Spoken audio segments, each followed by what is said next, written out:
Bom dia, nono ano, tudo bem com vocês?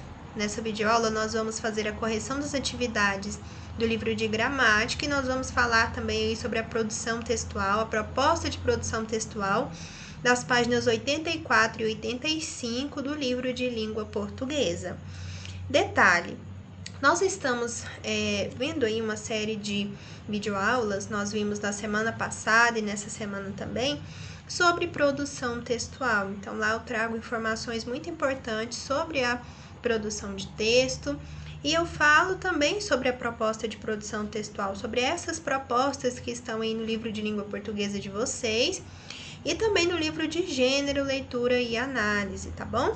Mas nós vamos ver aqui do que se trata exatamente a proposta de produção textual destas páginas para vocês fazerem no caderno, tá bom? E enviarem para o e-mail. E já reforço também que as atividades do livro de gramática devem ser registradas, tire foto e mande para o e-mail, tá bom?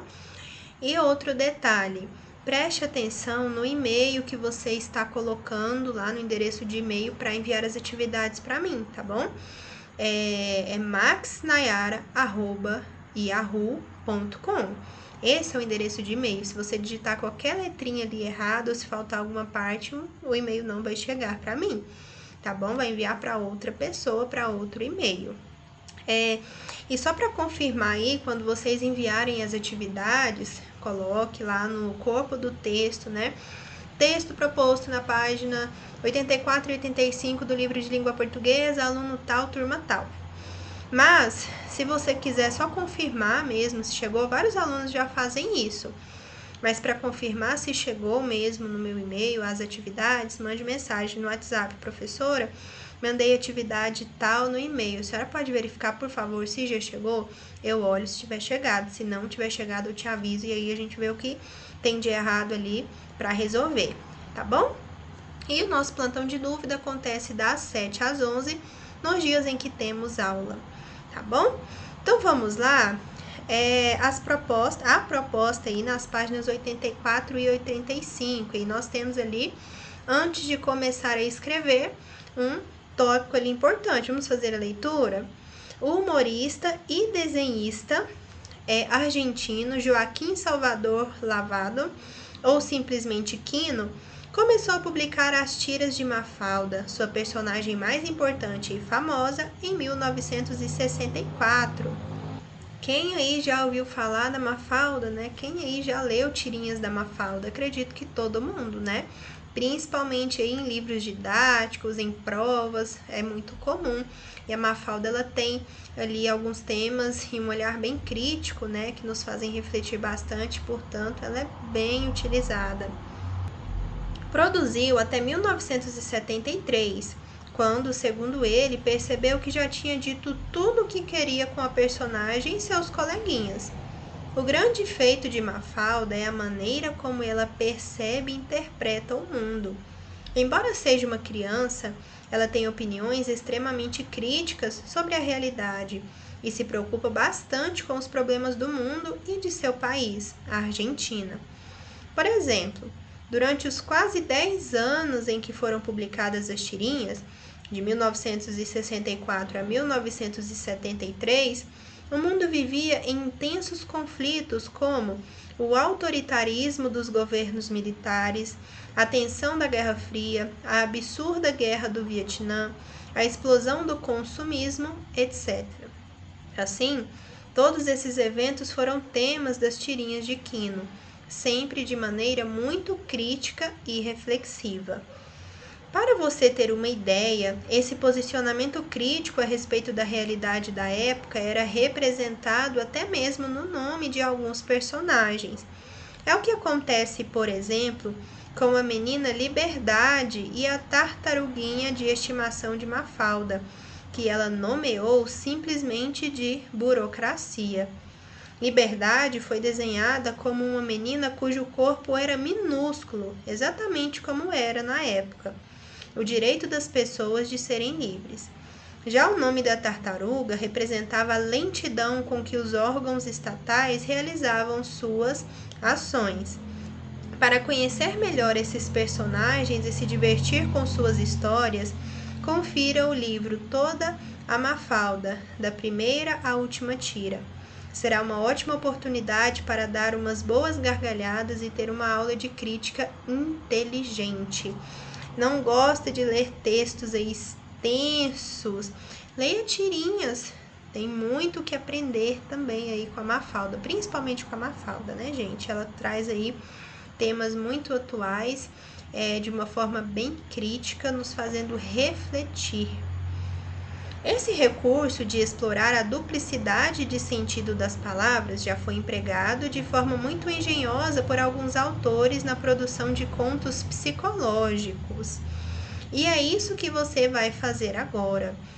Eu não sei se nós vamos trabalhar, eu acredito que sim, porque no livro do ano passado nós tínhamos um conto da Clarice Lispector chamado A Esperança, que é justamente aí esse trabalho com o jogo das palavras, né, com o sentido das palavras. Proposta: agora você produzirá um conto psicológico para ser lido em uma roda de leitura. Nós já trabalhamos aí, né, as características do conto psicológico.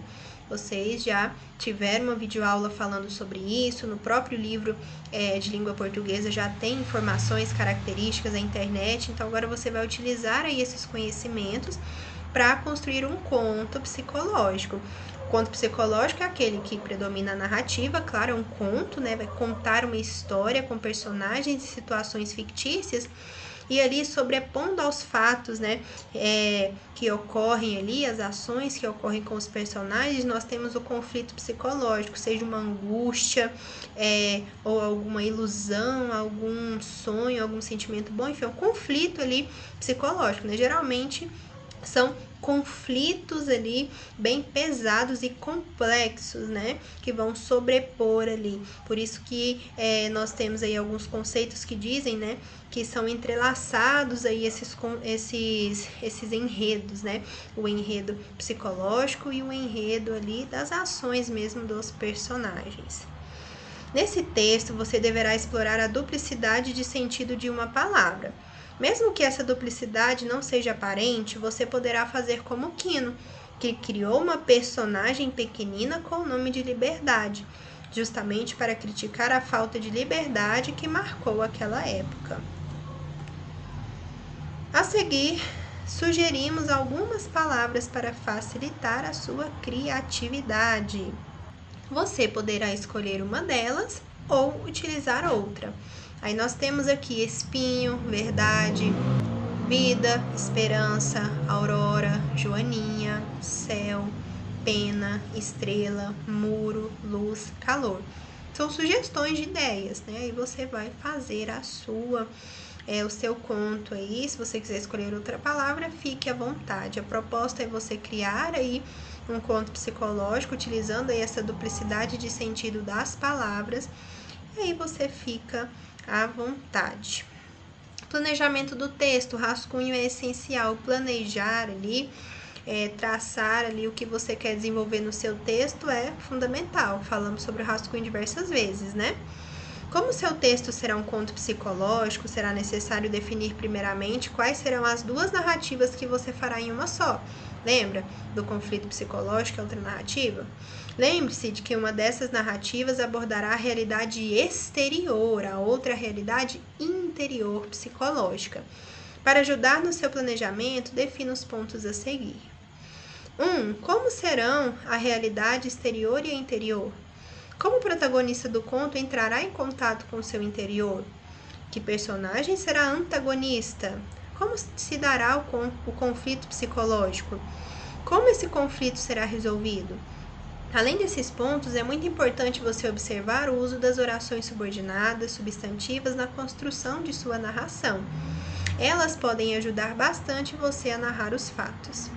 Nós não estudamos aí as orações subordinadas substantivas, então agora vamos colocar em ação. Inclusive, vamos fazer a correção das atividades aí do livro de gramática, que trata aí justamente desse tema, as orações subordinadas substantivas. Elas podem ajudar bastante você a narrar os fatos. E aí, a avaliação, você aqui está falando para avaliar o seu texto, né? Às vezes ele pede para você pegar o do seu colega e avaliar. Mas busque fazer essa avaliação do seu próprio texto, tá bom? Ver se ele contém esses itens aí, né?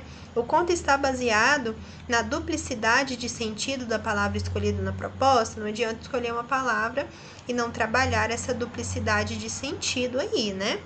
Há duas narrativas entrelaçadas, uma exterior e outra interior. A exterior, os fatos que estão acontecendo, e a interior, o conflito psicológico. A realidade exterior e a interior estão caracterizadas? O texto está claro? É possível ao leitor diferenciar o que é exterior do que é interior? E há um conflito psicológico? Então, são elementos importantes aí para o seu conto ser um conto psicológico e trabalhar aí realmente a proposta que o livro traz, né? Então, é importante observar principalmente aí esse tópico aqui, tá bom? A proposta. Então, vamos lá agora para o nosso livro de gramática. Vamos para as atividades do capítulo 2 do livro de gramática. Vamos lá? No capítulo 2, né, nós já estudamos antes mesmo de fazer a lista de revisão, de fazer a avaliação. Nós vimos a teoria, né? Vimos ali sobre as orações subordinadas substantivas. Nós estamos trabalhando aí, né, o período composto por subordinação, e as orações subordinadas substantivas agora são as trabalhadas por nós aí, né? Vocês lembram os tipos de oração subordinada substantiva que nós trabalhamos? Nós vimos a subjetiva, a objetiva direta, a objetiva indireta, a predicativa, a apositiva e a completiva nominal. Então, são essas aí que desempenham função sintática de sujeito, objeto direto, objeto indireto, complemento nominal, predicativo e aposto da oração principal. Porque nós temos lá sempre a oração principal e a oração subordinada. E essa oração subordinada ela vai desempenhar uma função sintática, né? Primordialmente aí de substantivo, e aí pode se classificar aí em subjetiva, objetiva direta, objetiva indireta, completiva nominal, apositiva e predicativa. Vamos lá para as nossas atividades. Abram aí o livro de gramática de vocês, página 32. E antes de nós fazermos aqui a correção dessas atividades, envie, tire foto e envie, tá bom? Para eu marcar lá na minha planilha de atividades que você fez. Porque se você não manda atividade para mim, como eu vou saber que você fez a atividade? Só nos casos dos alunos que estão indo para a escola, que eu estou vendo as atividades lá na escola e é diferente, né? Mas quem está no sistema totalmente remoto, virtual, precisa enviar as atividades para mim. Isso já foi informado aí diversas vezes, né? A escola, a coordenação já falou isso, está nas regras de funcionamento das nossas aulas remotas, tá bom? Vamos lá, primeira questão, página 32. A palavra república vem do latim e significa coisa pública, do povo. Por esse motivo, em sua essência, essa forma de governo deveria representar um modelo no qual o Estado se encarrega de atender aos interesses gerais dos cidadãos. Apesar disso, quando a República foi proclamada no Brasil, em 15 de novembro de 1889, não atendeu ao povo.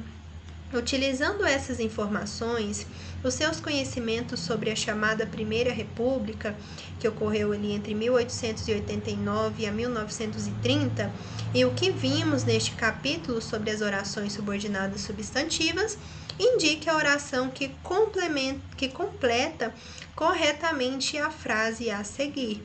Então, utilizando aí os seus conhecimentos históricos sobre esse assunto e o que foi visto aí no capítulo 2, se você não se recorda, volte aí no capítulo, estude. Porque, outro detalhe, não adianta só você assistir a videoaula, ouvir e não buscar você mesmo compreender, tá bom? Além de anotar as partes importantes da videoaula, que é uma forma de estudo ativo, Pegue a sua gramática e leia ali, marque as partes importantes, aquilo que você não entendeu, busque compreender, participe dos plantões, pesquise, enfim, faça a sua parte ativamente aí para o seu conhecimento. Nós temos aqui, né, um período, uma oração, e nós temos que completar aí com outra oração.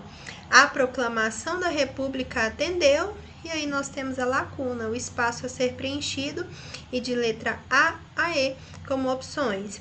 A proclamação da República atendeu que o povo tivesse seus interesses preservados. Atendeu que o povo tivesse os seus interesses preservados? Espera aí, não. Atendeu a quê? B.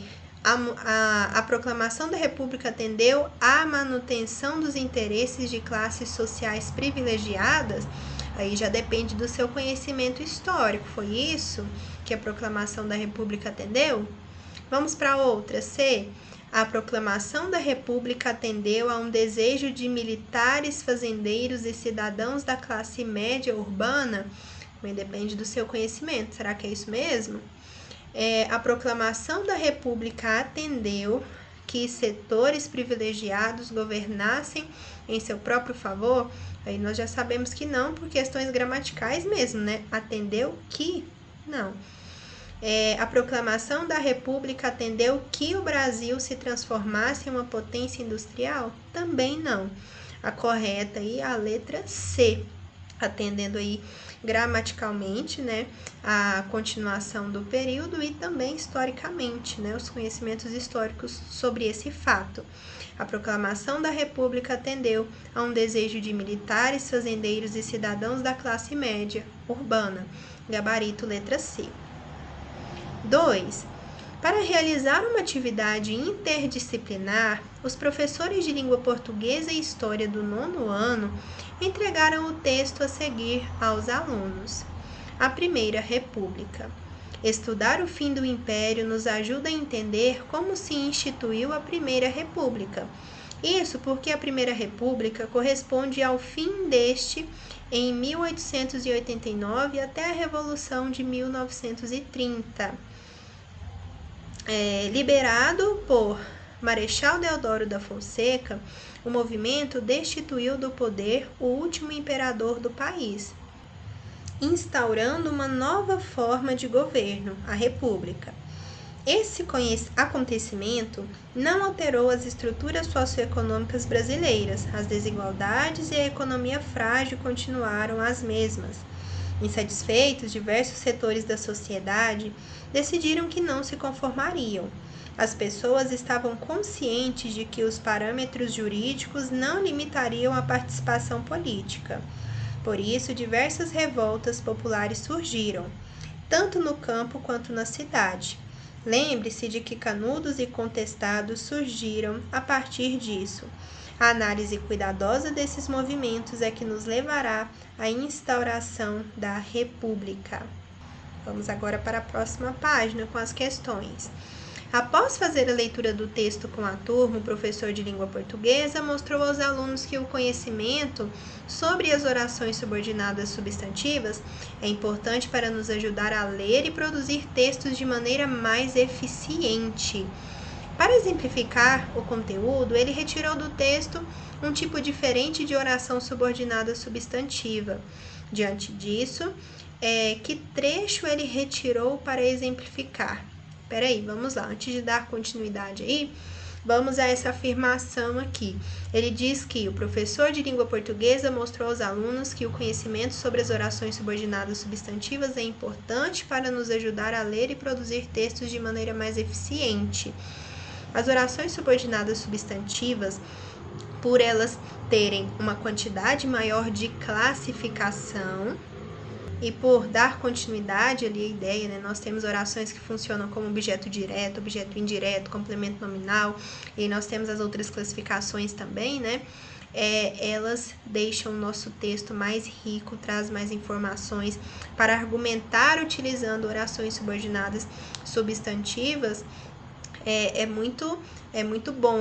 Quando você utiliza aí as orações subordinadas substantivas, com conhecimento a respeito delas, o seu texto ele fica melhor estruturado, mais bem estruturado, tá bom? E agora vamos para as atividades aqui, letra A, G. Diante disso, que trecho ele retirou para exemplificar uma oração subordinada substantiva subjetiva? E lá no texto, identificar uma oração subordinada substantiva subjetiva. Ela funciona como o quê? A subjetiva funciona como um sujeito da oração principal. Qual foi aqui? Estudar o fim do império. Estudar o fim do império é a nossa oração subordinada subjetiva que está aqui neste texto que nós fizemos a leitura, que é bem no início. Estudar o fim do império nos ajuda a entender como se instituiu tal. B. Uma oração subordinada, substantiva, objetiva, direta, é aquela que funciona como objeto direto. Então, ela vai completar o sentido de um verbo transitivo direto a um verbo bitransitivo, né? Que não se conformariam. Onde nós encontramos aqui, vamos identificar, está bem aqui, ó. Diversos setores da cidade decidiram o quê? Que não se conformariam. É nossa oração subordinada objetiva direta, ela funciona como objeto direto. C. Uma oração subordinada substantiva objetiva indireta desenvolvida. É aquela que há a presença aí, né, a preposição. Aqui nós temos de que canudos e contestados surgiram a partir disso. Onde nós vamos encontrar isso aqui? No nosso texto, está mais no final. Lembre-se de quê? De que canudos e contestados surgiram a partir disso. Então, a nossa oração subordinada, substantiva objetiva indireta desenvolvida. Uma oração subordinada, substantiva, objetiva indireta reduzida é aquela que nós temos aqui o verbo no infinitivo, né? É uma forma nominal do verbo, que é a entender como se instituiu a Primeira República. A preposição continua, o objeto indireto precisa de preposição, né? Mas nós temos aqui o verbo, nós não temos aí a presença da conjunção integrante, mas nós temos o verbo no infinitivo, que é a entender como se instituiu a Primeira República. Pode voltar lá no texto e identificar o lugar. É uma oração subordinada substantiva completiva nominal, é aquela que funciona como complemento nominal, né? De que os parâmetros jurídicos não limitariam a participação política. Para nós vermos aqui, porque a completiva nominal ela funciona como complemento nominal, né? Nós temos que identificar aí o nome a qual esse termo aí complementa, né? Está bem aqui, estavam conscientes de que os parâmetros jurídicos não limitariam a participação política. Conscientes é o nome, e aí nós temos o complemento nominal. F, uma oração subordinada substantiva predicativa, que funciona como predicativo, né? Que nos levará à instauração da República. Voltando lá no texto, nós podemos identificar aqui a última aqui, ao finalzinho. A análise cuidadosa desses movimentos é que nos levará à instauração da República. A presença aqui do verbo de ligação, né? O predicativo ele é ligado aí ao sujeito, o objeto, com o verbo de ligação. E letra G, uma oração subordinada substantiva apositiva. As desigualdades e a economia frágil continuaram as mesmas. Olha aqui, ó, os dois pontos característicos e as desigualdades e a economia frágil continuaram as mesmas. Opa, passei demais, gente, vamos voltar aqui. 3. Uma das orações abaixo não é subordinada substantiva. Identifique qual é e explique o porquê. A. Na República, convinha lutar por melhorias socioeconômicas. B. O coronelismo perdeu força após a Revolução de 1930, mas algumas práticas continuaram por muito tempo. Nós temos aqui uma palavrinha que nos faz lembrar aí das orações coordenadas. Qual será essa palavrinha? Esse mas aqui, né? O coronelismo perdeu força após a Revolução de 1930, mas algumas práticas continuaram por muito tempo. Será que nós temos aqui uma oração coordenada adversativa, como a conjunção adversativa aqui? Sim, né? O item B, pois não há subordinação entre a primeira e a segunda oração, e sim coordenação. São períodos aí em que é um período em que há orações coordenadas e não subordinadas. Não há o desempenho aí de uma função sintática, tá bom? Elas estão organizadas ali e elas têm uma relação de sentido entre elas de adversidade, né? Inclusive tem a presença da conjunção ali para nos deixar isso bem claro. Agora, na República, convinha o quê? Lutar por melhorias socioeconômicas. Aqui nós temos a oração subjetiva, convinha o quê? Isso convinha, lutar por melhorias socioeconômicas. Então, a oração aqui, lutar por melhorias socioeconômicas, funciona como sujeito aqui do verbo convinha, tá bom? Da primeira oração. 4.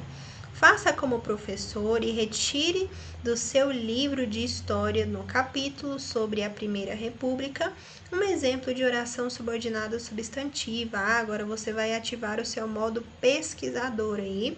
Vai no seu livro de história e vai identificar uma oração subordinada substantiva e vai colocar aí para nós na resposta 4, tá bom?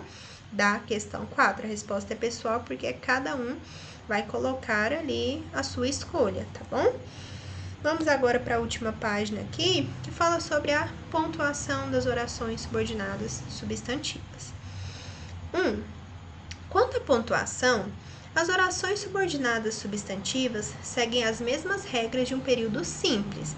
Assim sendo, não se separam por sinal de pontuação, por exemplo, sujeito-predicado, de predicado, substantivos e verbos de seu complemento, verbos do predicativo, do sujeito, etc. Então, nós reforçamos aí essas regras de pontuação, porque a gente não separa sujeito-predicado, não separa o complemento do seu verbo com vírgula. Então, a oração subordinada que funciona como sujeito, que funciona como predicativo, que funciona como objeto, né, complemento, não vai se separar ali da sua oração principal com vírgula. Mas aí nós temos o exemplo da positiva, que a positiva nós temos os dois pontos, ou travessão, que é bem característico, né?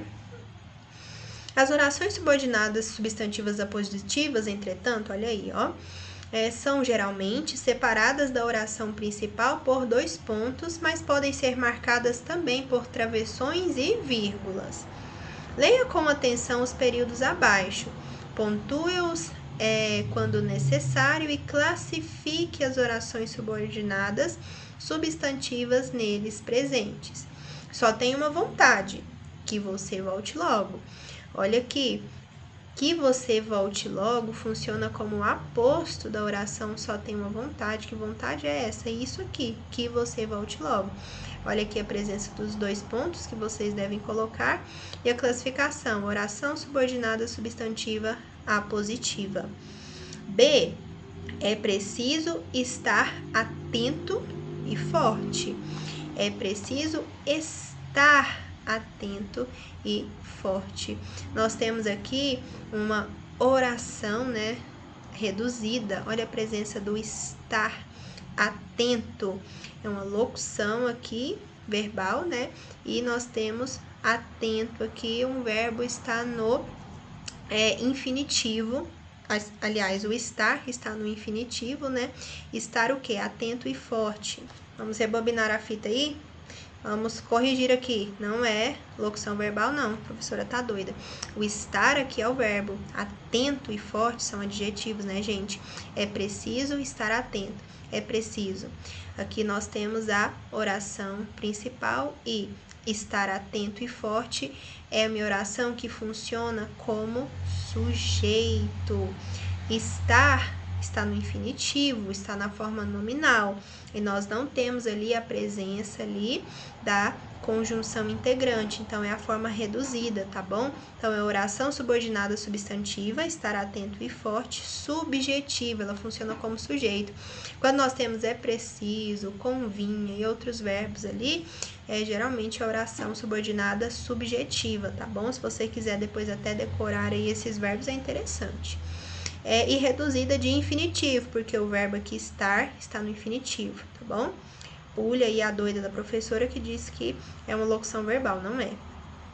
Porque tem algumas terminações dos verbos numa das formas nominais do particípio que tem essa mesma terminação, e aí às vezes a gente confunde, por isso tem que analisar bem. 2.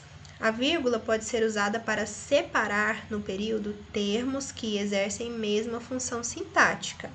Por exemplo, quando nós dissemos fui ao mercado e encontrei Janete, Roseli e Maria.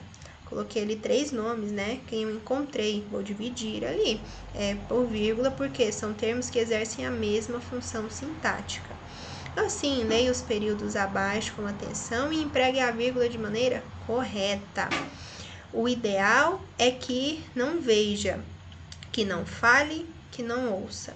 O ideal é o quê? Que não veja, que não fale. O ideal é que não fale, o ideal é que não ouça nada. Então, vírgula aqui, e aqui nós temos essa conjunção e aqui, né? Não precisa da vírgula então. B. Resolvi plantar uma árvore, escrever um livro, ter um filho. Resolvi o quê? Pintar uma árvore. Resolvi o quê? Escrever um livro. Resolvi ter um filho. Então, vai colocar a vírgula aqui novamente. Se não tivesse esse você colocaria o E aqui, você colocaria a vírgula, mas tem, então não precisa. C. Eu já disse que não quero mais vê-lo, que não quero mais ouvir seu nome, que não quero mais saber que ele existe. Olha a vírgula aqui separando depois de vê-lo. Eu já disse que não quero mais vê-lo, que não quero mais ouvi-lo e que não quero mais saber que ele existe. 3. Assinale a alternativa correta em relação à pontuação das orações. A Constituição de 1891 estabelecia que os presidentes seriam eleitos pelo povo. Um cachorro escandaloso, gente. Nós temos aqui um verbo, estabelecia. A Constituição de 1891 estabelecia o quê? Aí eu preciso do complemento, né? E eu separo aqui complemento do verbo? Claro que não, né? Então, essa vírgula aqui está errada. Letra A, incorreta. B. Alguns defendiam que o Brasil deveria ser totalmente agrário. De novo, defendiam o quê? Que o Brasil deveria ser totalmente agrário. Tira essa vírgula aqui, pelo amor de Deus. Eu não posso separar o complemento aqui do seu verbo. Letra C, a única que sobrou. Os militares reivindicavam que fosse instituído um regime republicano forte, que mudanças políticas e econômicas favorecessem a classe média urbana e que o executivo controlasse o legislativo e o judiciário. Eles reivindicaram o quê? Que fosse instituído um regime republicano forte, e reivindicavam o quê? Observe a mesma função sintática, objeto, né? Complemento. Que mudanças políticas e econômicas favorecessem a classe média urbana, e aqui, ao invés da vírgula, eu tenho a conjunção e. Mas é aqui, tá bom? Termos que exercem a mesma função sintática aí dentro deste período. E aí, nós terminamos aqui a correção das nossas atividades do livro de gramática. E aí, antes de finalizarmos aqui a nossa videoaula, um mapa mental sobre oração subordinada substantiva, para a gente relembrar aí, né? Nós temos oração subordinada, que funciona como sujeito, é a subjetiva, né? Exerce a função de sujeito da oração principal. Aí nós temos o exemplo, é fundamental que você chegue antes da reunião. Que você chegue antes da reunião funciona como sujeito da oração é fundamental. Então, aqui é subjetiva, tá bom? Ela, inclusive, poderia ter colocado isso. Aí, dando os créditos aqui, tá bom? Nicole Pocai. Nós temos a apositiva, possui valor de aposto da oração principal. Todos pensam a mesma coisa, que eu sou vitoriosa. A positiva é bem tranquila porque nós temos a presença aqui dos 2 pontos, né? Aqui, a oração subordinada substantiva, que é objetiva indireta. Ela possui valor de objeto indireto e aí tem a presença da preposição, né? Objeto indireto não tem preposição, ele se chama indireto justamente por ligar-se aí ao verbo com a preposição, né? O verbo intransitivo. Aliás, perdão, o verbo transitivo indireto. Professor, hoje tá que tá. Exemplo, o gerente precisa de que esteja tudo pronto. O gerente precisa de quê? De que esteja tudo pronto. É a minha oração subordinada substantiva, objetiva indireta. A presença da preposição aqui, ó, de. Nós temos a objetiva direta, que é aquela que completa o sentido aí de um verbo transitivo direto ou de um verbo bitransitivo. Possui valor de objeto direto da oração principal. Desejo que vocês sejam felizes. Desejo o quê? Que vocês sejam felizes é o meu complemento, meu objeto direto, ou minha oração subordinada substantiva objetiva direta. Nós temos a completiva nominal, né? Ela possui valor de complemento nominal. Exemplo, temos fé de que a humanidade pare de destruir o planeta. Fé é o nome. O complemento vem logo em seguida com a preposição, aqui a conjunção integrante também, que a humanidade pare de destruir o planeta é a minha oração subordinada substantiva completiva nominal. E aqui a predicativa, por último, é aquela que funciona como predicativo do sujeito, tem a presença do verbo de ligação, ó, é. Nosso desejo é que ela vencesse o jogo. A conjunção, porque são orações, exemplos aqui de orações desenvolvidas, tá bom? Pessoal, é isso. Perdão, vamos voltar aqui. E até a próxima aula. Não deixe de mandar as suas atividades, tá bom? Reforço aí, não deixe de mandar as atividades. Não deixe acumular para o final do bimestre, para virar essa correria igual foi agora, tá bom? Não deixe que isso aconteça. Envie as atividades para o e-mail maxnayara@yahoo.com. Verifique se está corretinho lá o e-mail escrito. E se você está nas aulas presenciais, né? Espero que na próxima segunda-feira aí nós nos encontremos. Mas até lá nós teremos mais videoaulas no caminho, tá bom? Qualquer dúvida, estou presente no plantão das 7 às 11. E o e-mail, como eu já disse, maxnayara@yahoo.com, bom? Não se esqueça, anote no caderno, salve no e-mail já esse e-mail, tá bom? Então é isso, até a próxima aula, bons estudos para vocês, que vocês tenham aí um excelente dia, bons estudos e qualquer dúvida, contem comigo.